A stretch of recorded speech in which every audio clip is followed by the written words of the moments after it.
En un instante a varias de las cosas que compartí en los titulares, pero comienzo con otra cosa que ocurrió este fin de semana que en la práctica consolida algo sabido. Es la crónica de una victoria anunciada con bastante anticipación y es el expresidente Donald Trump que le ganó por demolición la primaria republicana a la ex gobernadora de Carolina del Sur. Precisamente fue allí la primaria en Carolina del Sur por 20 puntos. Lo curioso de esto es por qué la señora Nikki Haley insiste en mantenerse en la campaña. Lo sabido es que el expresidente Trump ganaría esta primaria. Todas las encuestas indicaban una ventaja inmensa y ni que hablar de la ventaja que tiene en las encuestas en los próximos estados donde habrá primarias. Aquí algunas cosas en términos de lo que ocurrió este sábado. Es la única rival que le queda a Donald Trump.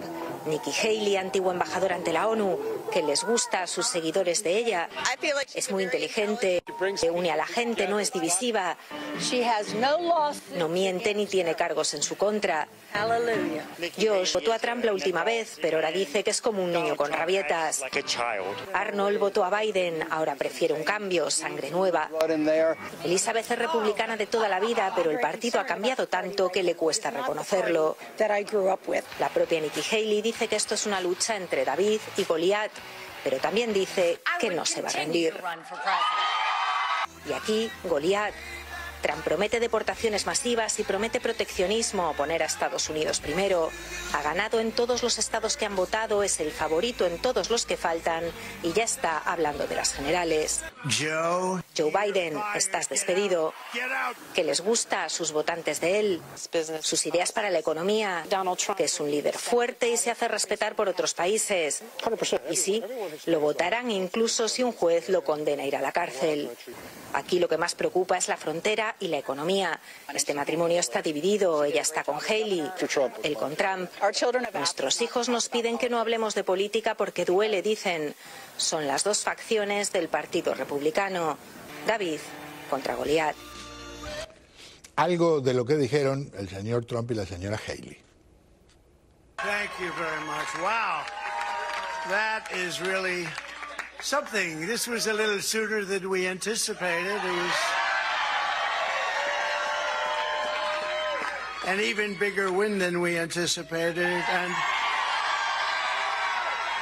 I was just informed that we got double the number of votes that has ever been received in the great state of South Carolina. So that's pretty good. So it's a record times two. I said earlier this week that no matter what happens in South Carolina, I would continue to run for president. I'm a woman of my word. Este fin de semana también fue la convención conocida por sus siglas en inglés CPAC, que aglutina a conservadores, a muy conservadores y a requete conservadores. Allí estuvo presente el expresidente Trump y ocurrió algo bastante interesante cuando el nuevo presidente argentino, Javier Milei, por poco lo abraza y le hace reverencias cuando lo encontró.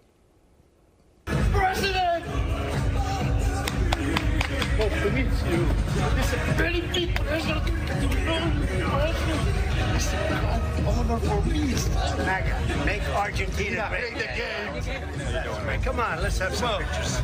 Come on. Make Argentina great again. ¡Viva la libertad, carajo! Hubo una versión que no ha sido confirmada, es más, yo creo que es simplemente un rumor de internet, que el expresidente Trump le recomendó peluquero al presidente argentino Milei. En todo caso, la revista The Economist, una de las más prestigiosas del mundo, elabora anualmente una gráfica en la que establece cuáles son los gobiernos más democráticos y cuáles son los gobiernos más autoritarios. En este caso lo hizo con Latinoamérica y el Caribe, y estas son las naciones que salieron en los primeros lugares. Mi país de nacimiento, Uruguay, número 1, Costa Rica 2, Chile 3, Trinidad y Tobago 4, Jamaica 5. Y por cierto, cuando se habla de las que salieron peor, dos advertencias. Allí están Guatemala, Bolivia, Haití y las dos peores, Venezuela y Nicaragua. El primer dato es, aunque en el artículo se habla pestes del régimen cubano, por alguna razón, no creo que haya sido un error, tal vez hicieron eso de no poner a Cuba porque está fuera de campeonato, porque es la dictadura más horrible, pero el hecho es que no está. Y ahí pusieron a Guatemala 4 lugares antes del final, y Guatemala en la práctica ha mostrado el esfuerzo considerable que se está haciendo con el nuevo presidente para encaminarla a una democracia alejada del autoritarismo. Así que por ahí pinta el viento. Bueno, de ahí a la novedad que ha surgido en las últimas horas, el presidente Joe Biden dice que considera inminente, algunos creen que podría ser el próximo lunes a más tardar, un acuerdo para que se liberen más rehenes en poder de los terroristas de Hamás en la franja de Gaza. Mientras tanto, estas novedades. 6 semanas de tregua y la entrega de centenares de presos palestinos a cambio de liberar a 40 rehenes. Es el precio que ponen Israel y Hamás para traer otro alto el fuego a la franja de Gaza. Las conversaciones, que comenzaron en París, siguen en Qatar y podrían cerrarse en Egipto. El objetivo es alcanzar un acuerdo antes del Ramadán, el mes sagrado del Islam. Eso es en 2 semanas. Si hay acuerdo, se retrasaría la entrada militar en Rafah. Pero habrá incursión terrestre, defiende Netanyahu, porque es la única manera, dice, de acabar con Hamás. Para ello, el ejército israelí ya tiene preparado un plan de evacuación para el 1,5 millones de personas desplazadas en esa ciudad fronteriza con Egipto. Los militares hebreos dicen que pueden volver al norte, de donde fueron expulsados hace meses. Allí ya no hay bombardeos, pero pocos edificios se mantienen todavía en pie. Una tregua que llegaría a Gaza, pero no al resto de la zona, ya que Israel anticipa que si frenan los combates en la franja, aprovecharán para bombardear a Hezbollah en el Líbano. Otro capítulo en Rusia. Finalmente, las autoridades correspondientes entregaron el cuerpo del opositor Alexei Navalny, que se cree fue asesinado en una cárcel al norte del Círculo Polar Ártico, un hombre que dio su vida en la batalla que él libró pacíficamente y del lado de la dictadura rusa se libró con todas las artimañas habituales. Al final, después de varios días de batalla, la madre pudo abrazar el cuerpo de su hijo. Los restos del opositor ruso Alexei Navalny, que murió en una cárcel del Ártico hace más de una semana, fueron entregados a su madre. Así lo anunció en la red social X la portavoz del opositor. La madre del opositor, Lyudmila Navalnaya, reclamaba hace días que el gobierno de Vladimir Putin entregue el cuerpo de su hijo, quien falleció cuando purgaba una pena de 19 años. Lyudmila acusó al gobierno de chantajearla al amenazarla con dejar que el cadáver se descompusiera o con enterrarlo en la cárcel si no accedía a que el funeral se celebrase en secreto. Navalny fue uno de los mayores críticos de Putin. Un funeral público podría teóricamente movilizar a sus partidarios, lo que supondría una molestia para el régimen de Putin, que espera ser reelegido en las elecciones previstas entre el 15 y el 17 de marzo.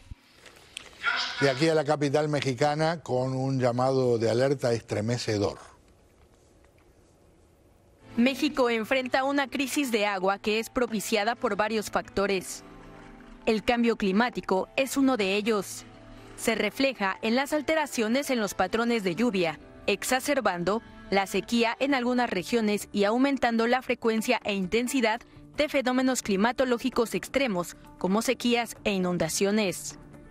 Entre los factores, también destaca la falta de lluvias, que es un problema recurrente en México, especialmente en áreas como el norte del país y ciertas regiones del centro-sur. La falta de precipitaciones reduce la recarga de acuíferos y embalses, disminuyendo la disponibilidad de agua para consumo humano, agrícola e industrial.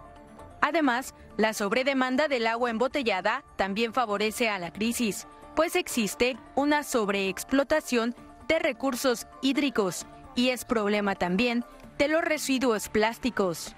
La crisis de agua también es alimentada por industrias en donde su consumo es elevado. De no atender la problemática del agua, el día cero, en donde el suministro libre de agua termine y el acceso al líquido comience a ser racionado, podría azotar la Ciudad de México en 2028, advirtió la ONU. Es delirante, ¿eh? El gobierno mexicano rechazó esto, dice que es un invento de la oposición. En Cuba, el mismo régimen reconoce que pedirán pan y no les darán, porque no hay harina.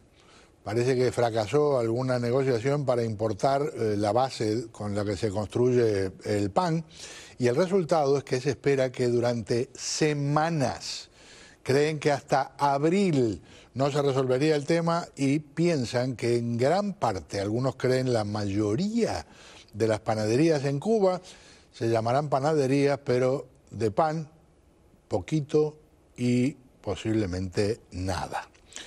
Bueno, estamos 2 días después del comienzo del tercer año de la guerra en Ucrania. Al regresar nuestra cobertura, una entrevista con un especialista militar y luego lo que vivimos nosotros en Ucrania.